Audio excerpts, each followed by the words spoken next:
Welcome to George H. Smith's Excursions into Libertarian Thought, a production of Libertarianism.org and the Cato Institute.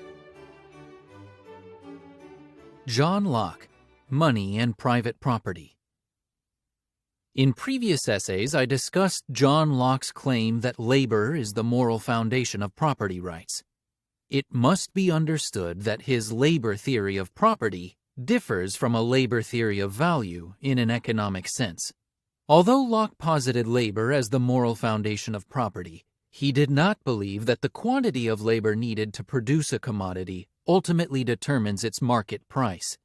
On the contrary, the price of labor is determined by the relative scarcity of labor, its supply relative to demand in a given market. As Karen Vaughan noted in John Locke, economist and social scientist, obviously, since Locke describes the value of labor being determined by the market price, rather than showing price as being somehow determined by the quantity of labor which goes into a product, he was far from describing a labor theory of value in either a classical or a Marxian sense. Vaughan's book is a superb account of Locke's theory of economics. It corrects a number of common misconceptions about Locke, such as the erroneous claim that he was an orthodox mercantilist.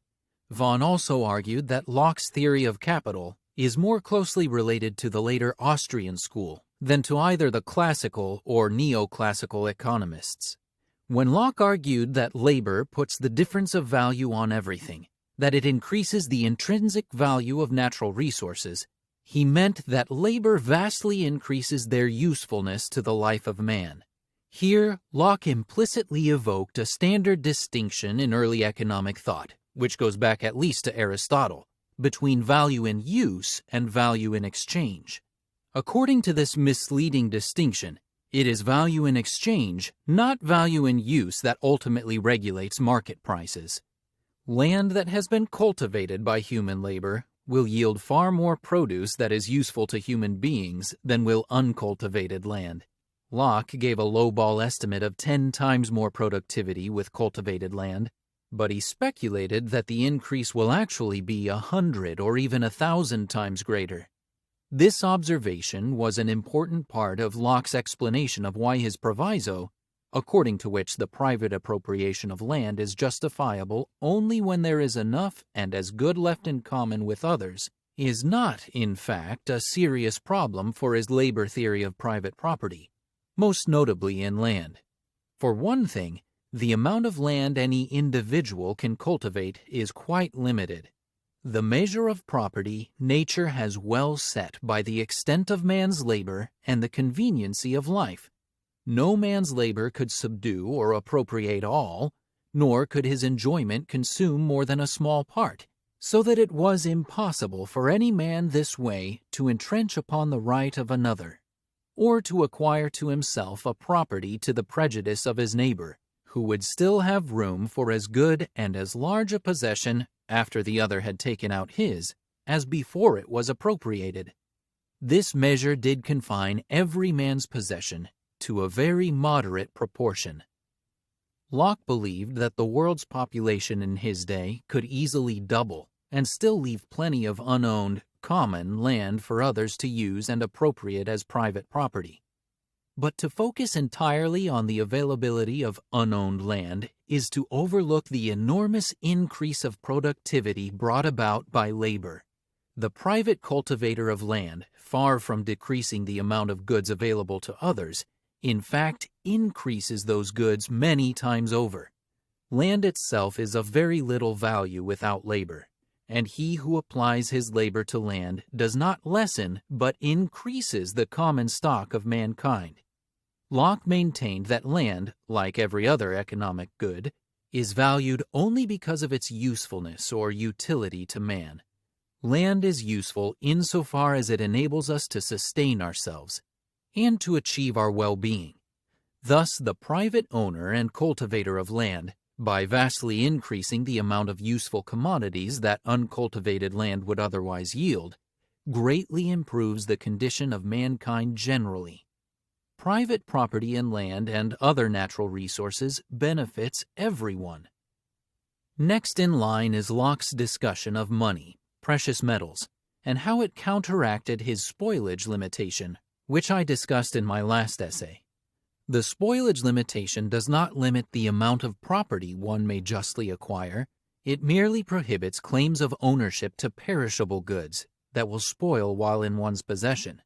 The exceeding of the bounds of his just property not lying in the largeness of his property, but in the perishing of anything uselessly in it. One may therefore expand one's stock of private property by exchanging perishable goods that one cannot use for useful goods, for barter is a type of use. Or one may exchange perishable goods for durable goods that will not spoil, such as precious metals.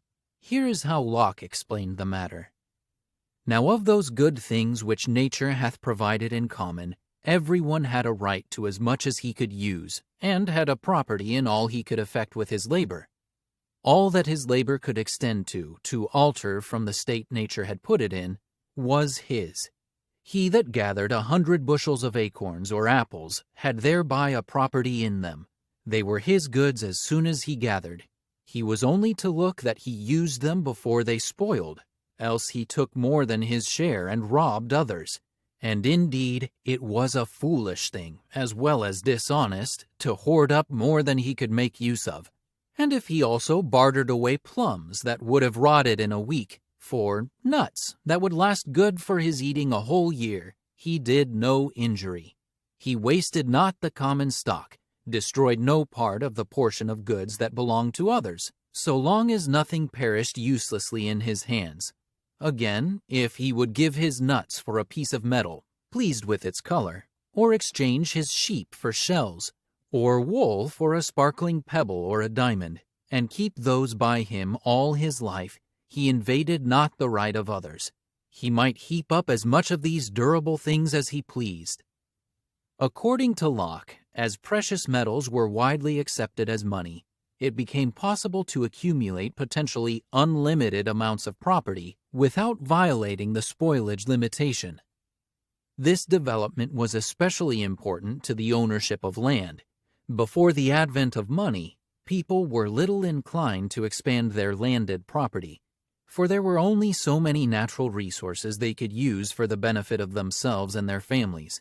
But things changed dramatically when excess land and its products could be sold for money, a durable form of wealth that does not violate the spoilage limitation.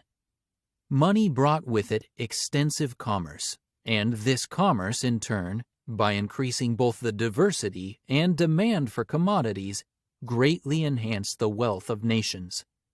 In my last essay, I suggested that Locke posited these two qualifications to property rights primarily for the purpose of demonstrating their inapplicability to his own labor theory of property. I shall now recapitulate his reasoning. First, the proviso that property claims should leave enough for others to use is not a serious problem, because the amount of property that any individual can use and may claim by mixing his labor with it is very limited. Moreover, the private cultivator of land actually increases the amount of goods that others may use for their benefit. Second, the spoilage limitation applies only to perishable goods. It does not apply to durable goods such as precious metals, and it does not limit the amount of property one may own. Therefore, when the emergence of money made it possible to sell excess land, i.e., land not needed to satisfy one's own wants, land on which crops might otherwise rot, it also legitimated the ownership of land and other resources beyond that needed for personal use. Thus arose the accumulation of capital and Locke's opposition to illegal limits on interest rates, important elements in Locke's economic thinking that I cannot discuss here, but which are explained in Karen Vaughan's book cited above. One final note. It is clear that Locke believed that an economic system based on property rights did exist, and therefore could exist in a state of nature, long before the emergence of governments, whose only justification was to render those rights more secure. And this entails a high degree of social order in Locke's anarchistic state of nature that was impossible in the state of nature described by Thomas Hobbes, a perpetual war of every man against every man, in which property rights and other civilizing institutions could not emerge. Locke's relatively optimistic view of the state of nature would later generate its own brand of anarchism. Given that society without government was not regarded as synonymous with social chaos in the Lockean tradition, and that government was deemed necessary only to remedy certain inconveniences in the state of nature in regard to the security of property rights already established, it became plausible to speculate on how those inconveniences might be dealt with satisfactorily in a competitive market system, without a monopolistic government. What was unthinkable for Hobbes and other absolutists became thinkable in the treatment of John Locke. This has been Excursions into Libertarian Thought, a production of Libertarianism.org and the Cato Institute. To learn more about libertarian philosophy and history, visit www.libertarianism.org.